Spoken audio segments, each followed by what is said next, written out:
오늘은 많은 개발자들이 헷갈려하는 주제를 가져와 봤어요. 추상 클래스랑 인터페이스의 차이가 무엇일까? 그리고 더 중요한 질문이 하나 있어요. 왜 인터페이스가 등장했을까요? 이 추상 클래스와 인터페이스, 사실 제어자랑 같이 묶어서 하려다가 분량이 너무 길어질 것 같아서 나눴습니다. 그래서 제어자 개념이 있어야 이해가 돼요. 중간에 헷갈리시면 전 강의 꼭 보고 오세요. 오늘 강의가 끝나면 처음 질문에 대해서 어느 정도 정리가 될 거라 생각해요. 사실 이 두 개의 차이를 몰라도 개발하는 데 있어서 크게 문제는 없을 수도 있어요. 우리가 보통 개발하는 패턴을 생각해보면 스프링 기준으로 한번 생각을 해볼게요. 서비스 인터페이스를 정의하고 인프리라는 구현체를 만들어서 비즈니스 로직 개발하잖아요. 근데 이 추상 클래스라는 거 할 필요가 있나요? 이런 궁금증을 가지고 강의를 들어봐 주시면 좋겠어요. 저번에도 말씀드렸지만 저는 이론만 설명드리는 걸 싫어해요. 그래서 강의가 조금 길어지긴 하거든요. 이론에 대해서 설명드리고 그 다음에 이걸 왜 알아야 되는지를 조금 명확하게 설명드리고 싶어요. 그리고 오늘 추상 클래스와 인터페이스를 설명하는 데 있어서 역사적으로 발전한 측면에서 접근하면 좋겠다고 생각해서 좀 정리해봤습니다.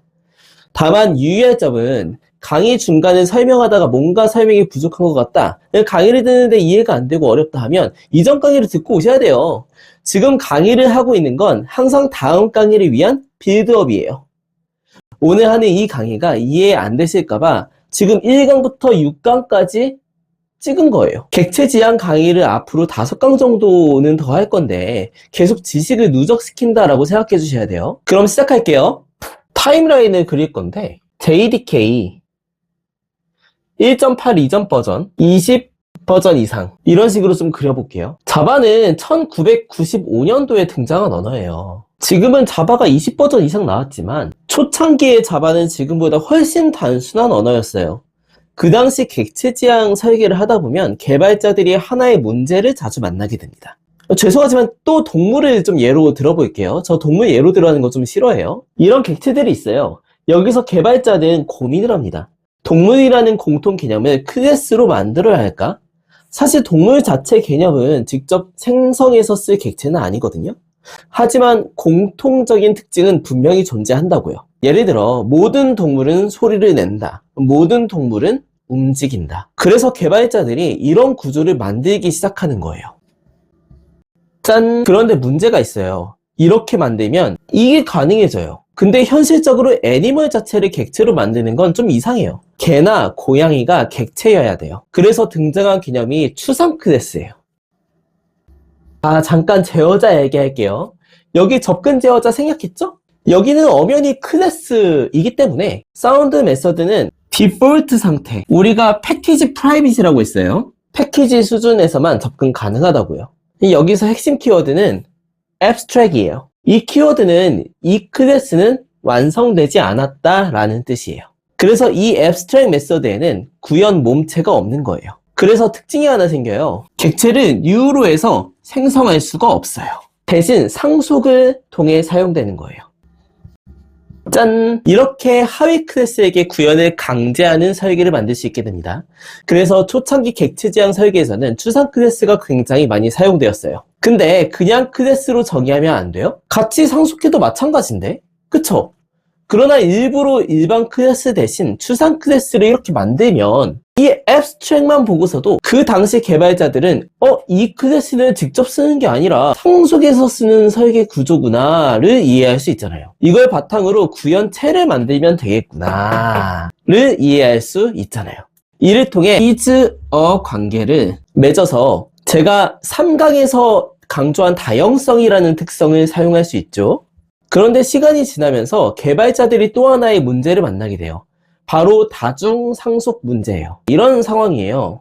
어떤 객체가 여러 역할을 동시에 할 수 있어요. 예를 들어 스마트폰을 한번 생각해 보자고요. 스마트폰은 전화기면서 카메라면서 음악 플레이어도 돼요. 그럼 상속으로 만들면 이렇게 되는 거예요. 이렇게 들어있는 기능들을 상속받아야 된다고요. 근데 자바는 다중상속을 지원하지 않아요. 왜냐면 다중상속은 다이아몬드 문제 같은 복잡한 문제가 생기기 때문이에요. 자, 다이아몬드 문제가 뭐냐면 서로 다른 클래스, 다중상속을 하게 되었을 때 만약 두 부모 클래스에 동일한 메서드가 있다고 가정해봐요. 사운드. 여기서 다중상속을 했을 때 어떤 걸 사용해야 될지 모르는 C가 이스텐즈로 받은 거지. 이제 두 개를 받은 거지. 모호해지는 문제가 발생해요. 충돌하는 거예요. 그러니까 부모의 사운드 메서드가 다 행위가 이미 지정되어 있는데 얘가 상속받는 거지. 그러면 뭘 써야 될지 모른다니까? 그래서 자바에서는 단일 상속만 허용돼요. 그래서 대신 등장한 개념이 인터페이스입니다. 인터페이스는 행동의 규약을 정의하는 구조예요. 예를 들어 이런 거예요.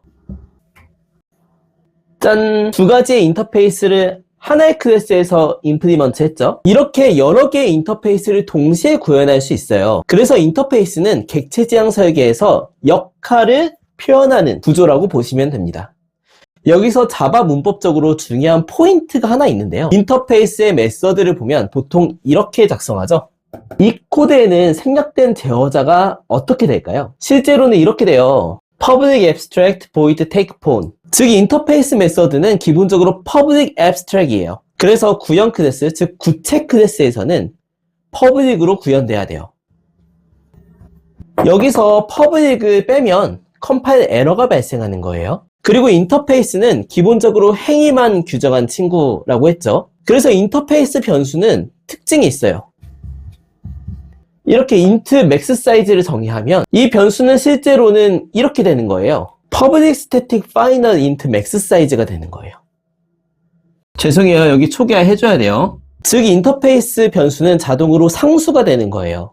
그래서 값을 변경할 수 없다고요. 제가 바로 직전 강의에서 제어자 진행했죠. 접근 제어자, 어디서든 접근 가능하고 이건 정적 클래스 단위로 접근한다. 이거는 변경 불가다. 여기가 초창기 자바의 인터페이스 개념이에요. 그런데 자바가 계속 발전하면서 또 하나의 변화가 생기는데요. 자바 8에서 등장한 개념이에요. 바로 디폴트가 사용 가능해졌다는 거예요. 앞 강의에서는 디폴트는 의미일 뿐 실제로는 존재하지 않는다고 했죠. 근데 인터페이스에서는 메서드의 행위를 정의할 때 이렇게 디폴트 키워드를 쓸 수 있다고요. 다 지워볼게요. 이렇게 디폴트라고 정의한 건 구현체에서 재정의를 해줄 필요는 없어요. 자, 인터페이스에서도 메서드 구현이 가능해졌어요. 그리고 한 가지 더, 스태틱 메서드도 이때부터 사용 가능하도록 추가되었어요. 이런 기능이 등장한 이유는 자바 라이브러리를 유지보수하기 위해서예요. 이러면 여기서 우리가 궁금증이 발생할 수도 있어요. 인터페이스에서는 다이아몬드 문제가 없나요? 아니 있죠. 인터페이스 1번, 2번이 있는데 두 개의 동일한 디폴트로 정의한 A 메서드가 있어요. 이거를 임플리먼트 받아. 이렇게 다중 임플리먼트 했을 때 똑같이 충돌 나요. 충돌 나죠. 그래서 해결 방안이 무조건 구현체에서 A 메서드를 재정의 해줘야 돼요. 인터페이스에 정의한 메서드가 디폴트가 없는 건 무조건 재정의 해줘야 되잖아요. 그런 건 재정해주면 되고 디폴트로 선언된 두 개의 인터페이스에서 임플리먼트를 받으면 구현체에서 그걸 받으면 그건 재정의 해주면 되는 거예요. 똑같이 오버라이드 해주면 된다니까요. 근데 한쪽에만 디폴트 C가 있었다. 이 디폴트 C 같은 경우에는 한 군데만 있었으니까 이 받는 구현체에서는 C를 재정의 해줘도 되고 C를 그냥 갖다 써도 되는 거잖아요. 헷갈리죠? 표로 한번 그려볼게요. 여기에 그냥 B 메서드가 있다. B 메서드 구현해줘야 돼요. 그럴 경우엔 두 인터페이스의 디폴트 A 메서드가 동시에 존재한다. 반드시 A를 구현해줘야 돼요. 인터페이스 A에 디폴트 C라는 메서드가 정의돼 있다. 이때는 해줘도 되고 안 해도 돼요. 그냥 갖다 써도 되고 재정의 해줘도 되는 거야. 됐나요? 우리가 지금 현재 버전까지 발전된 JDK를 쓰고 있지만 얼마나 많이 버전업이 됐겠어요. 자, 예를 하나 들어볼게요. 우리가 평소에 많이 사용하는 코드가 하나 있죠. list string a new array list. 이런 거 많이 봤죠? 여기서 list는 인터페이스예요. array list는 구현체겠죠. 그런데 만약 JDK를 관리하는 게 오라클사잖아요. 모르겠어요. 여기서 하는지. 여기서 이 리스트 인터페이스에 새로운 기능을 추가하면 어떻게 될까요? 메서드를 하나 추가한 거야. 이 인터페이스 안에다가. 그렇게 되면 기존에 만들어져 있던 어레이 리스트 아니면 링크드 리스트 같은 모든 구현체들이 다 깨지게 되겠지. 다시 구현해줘야 되니까. 이런 라이브러리들은 JDK 버전이 올라가면서 뭐 업데이트도 되기도 하고 그래서 기능이 추가되기도 하고 뭐 사용 방식이 변경되기도 해요.